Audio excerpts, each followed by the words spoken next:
Mahabharat part 8। पांडवों की हस्तिनापुर वापसी। शुरू हुई कौरव और पांडवों की दुश्मनी।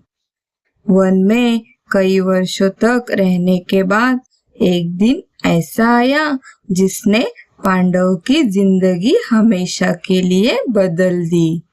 राजा पांडु एक भयानक श्राप के कारण अपने प्राण गंवा बैठे। उनकी मृत्यु के बाद माता माद्री भी सती हो गई।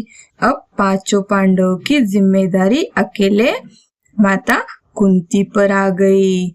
ऋषि मुनियों ने कुंती से कहा कि अब इन बालकों को हस्तिनापुर ले जाना ही उचित होगा। इसके बाद कुंती पांचों पांडवों को लेकर हस्तिनापुर लौट आई। जब पांडव महल पहुंचे तो पूरे नगर में खुशी की लहर दौड़ गई। भीष्म पितामह ने पांचों बालकों को गले लगा लिया। विदुर भी पांडवों को देखकर बहुत प्रसन्न हो गए। युधिष्ठिर शांत और धर्मप्रिय थे। अर्जुन बचपन से ही तेजस्वी और बुद्धिमान था, लेकिन सबसे ज्यादा चर्चा भीम के ताकत की होती थी। भीम खेल खेल में कौरवों को उठाकर जमीन पर गिरा देता था। कभी उन्हें पानी में धक्का दे देता था, कभी अकेले ही सब पर भारी पड़ जाता था। यह सब देखकर दुर्योधन के मन में ईर्ष्या बढ़ने लगी।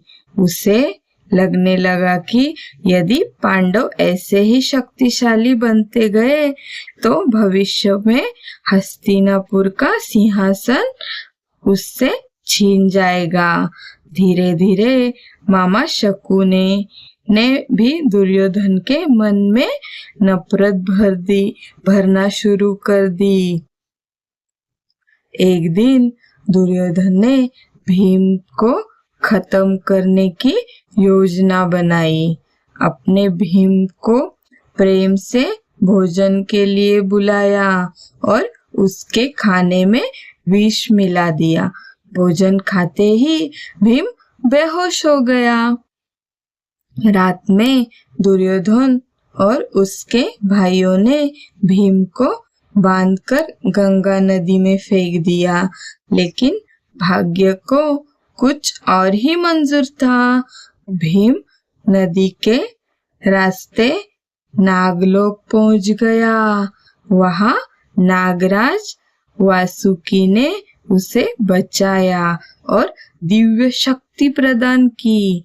कुछ दिनों बाद भीम पहले से भी अधिक शक्तिशाली बनकर हस्तिनापुर लौट आया।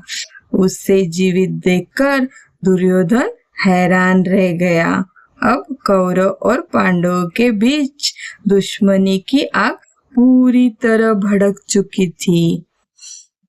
हस्तिनापुर में अब दो रास्ते बन चुके थे।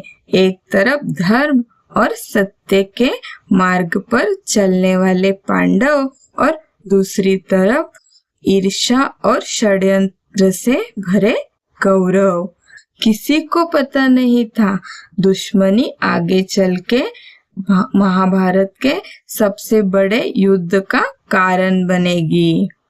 जानने के लिए अगले भाग में महाभारत पार्ट 9 में देखिए गुरु द्रोणाचार्य की एंट्री और अर्जुन कैसे बना दुनिया का सबसे महान धनुर्धर।